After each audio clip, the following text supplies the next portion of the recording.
Notre Dame took its ball and said, we're going home, right? Like, we're not going to play in the playoff. Unfortunately, I don't think that's the first time this is going to happen. And obviously, you've seen several others do it.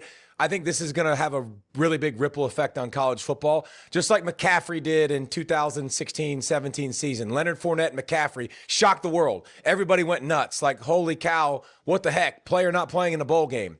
Now you got teams not doing it.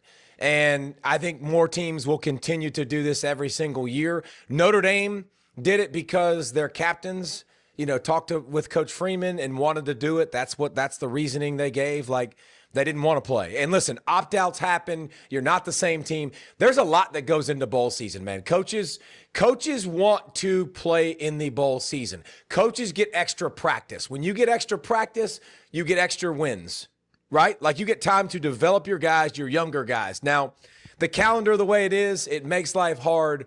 But if we go back to the Notre Dame and the decision, if you want to get pissed and you want to get upset and you want to talk about things need to change and things need to expand, like, fine, I'm here for it. We need to expand. Like, there's 67 Power 4 teams in college football. Like, a bigger percentage needs to make it because it's playoffs or bust. We know that. Like, that's why people are getting fired left and right.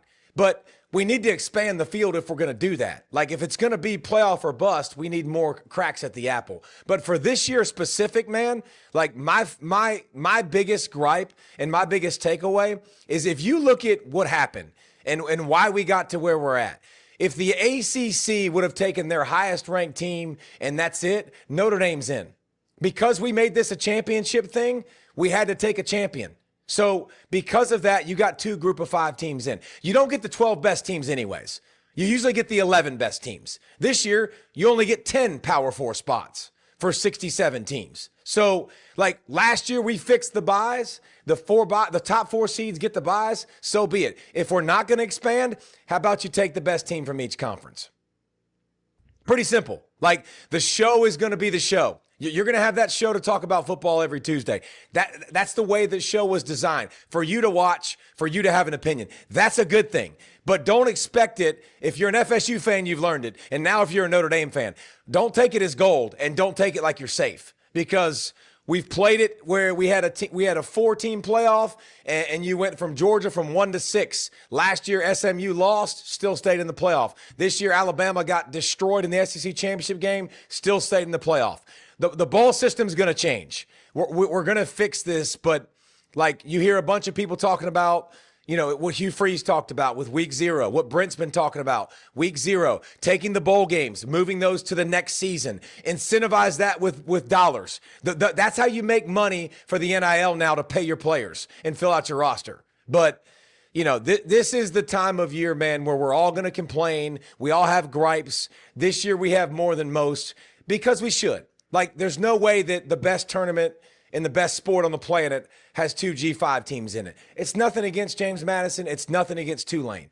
But how we're here, it's literally as simple as the ACC's playoff tied conference thing, taking the highest conference thing. We're in a different world, and Notre Dame's in.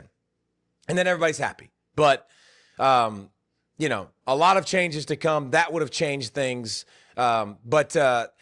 That's the last take on Notre Dame. If I'm a Notre Dame player, if I'm a Notre Dame coach, I would want to finish the season. I would want to do what Clark Lee did. Job's not done.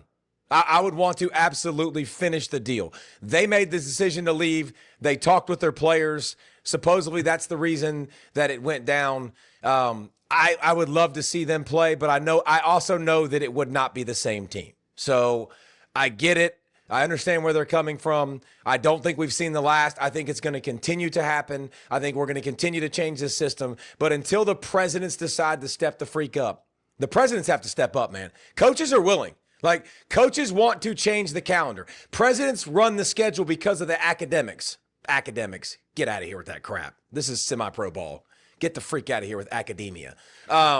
But speaking to someone who teaches in academia. Yeah, don't care. The calendar needs to be fixed because everybody's worried about January 6th starting the calendar, and we have to start school. Like, shut up. We don't need that crap. Get together with the presidents, with the coaches, with some players. Figure this out, man. We can make some change. But if I'm Notre Dame, I still would have played in the bowl game.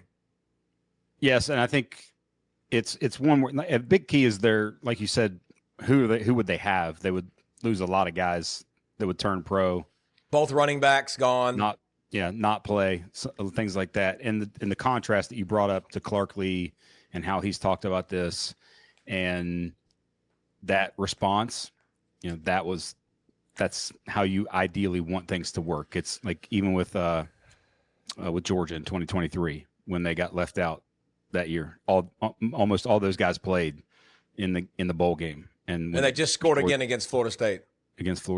60. But there's one thing about this that's interesting that I don't know how much it's been talked about. Maybe I've seen it here and there, and maybe Brady Quinn brought it up. But do you know what Notre Dame's AD's previous job was?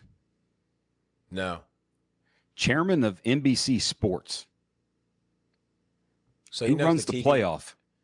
He knows the TV pretty intricately there, huh? ESPN.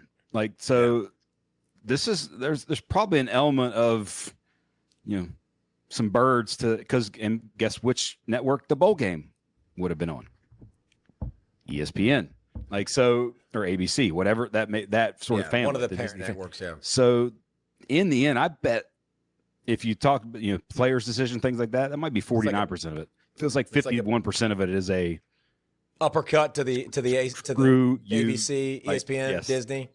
Very, very much so. But yeah, the bowl games being the first part of the season. I wrote about that in January 2024.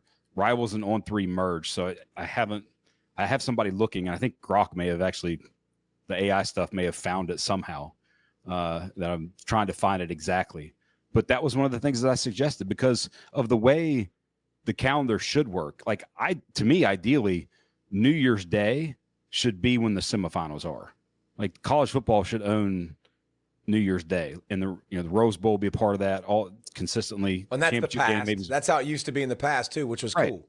And it's also you get the schedule lined up much better that way. You push it back, and then those first 2 weeks, I'd love to see those first 2 weeks be kind of alternating conference matchups based upon the record you had the prior year, and kind of match teams up and go see good games those first few weeks, and those be bowl games. They could be neutral site games potentially. But yeah, I think that's where because a lot of those games are great money makers. Maybe some of them aren't, but they are a TV product. So create them in the beginning instead of the end of the season. And then they mean especially something. The portal. And then they mean something. The next year, if you put them in week 0 next year, they mean something.